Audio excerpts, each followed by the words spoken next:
G'day, it's Steve here and welcome to Fortress Learning.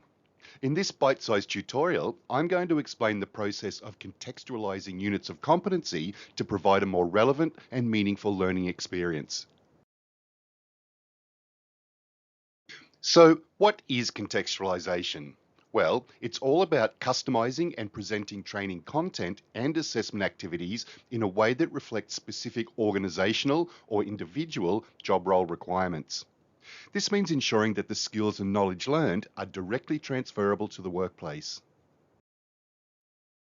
Units of competency are written to identify the required skills and knowledge outcomes, but they don't dictate the details about how these outcomes will be achieved.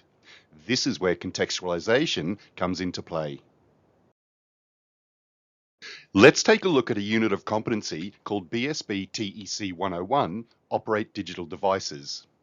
The application section of this unit states that the unit describes the skills and knowledge required to start up and use a range of basic functions on digital devices. But it doesn't specify what those digital devices are. Now, this is because depending on the individual's workplace equipment and job role, the digital devices they use could be very different. It may include laptop computers, desktop computers, tablets, smartphones, or even other emerging digital technologies. Let's take a look at Performance Criterion 1.2 from our example unit of competency. It says, activate digital devices and access or log on according to organizational policies and procedures. Now, this criterion contains a lot of generic terms and doesn't identify any specific details.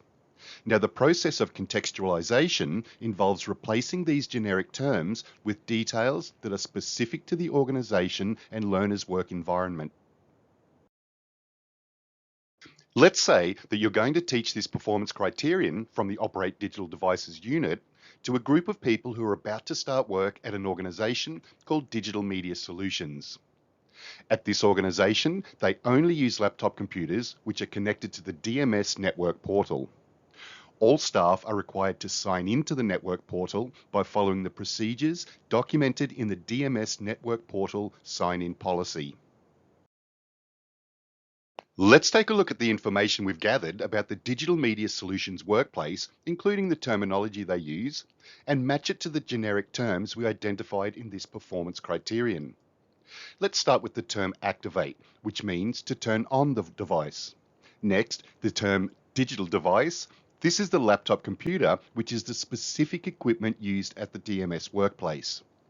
The term access or log on is what they refer to at DMS as signing into the network portal, and that's the terminology they use.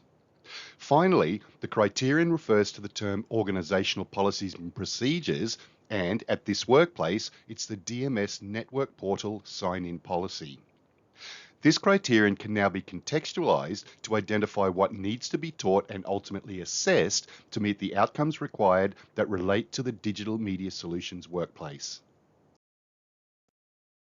The contextualized version of this criterion would now read, turn on the laptop computer and sign in to the DMS network portal according to the procedures outlined in the DMS network portal sign-in policy.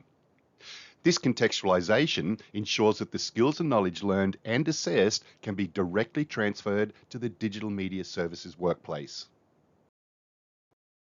It's really important to remember that any contextualization of the unit of competency must maintain the integrity of the unit's intended outcomes, and there cannot be any additions or subtractions to the skill and knowledge requirements outlined in the unit.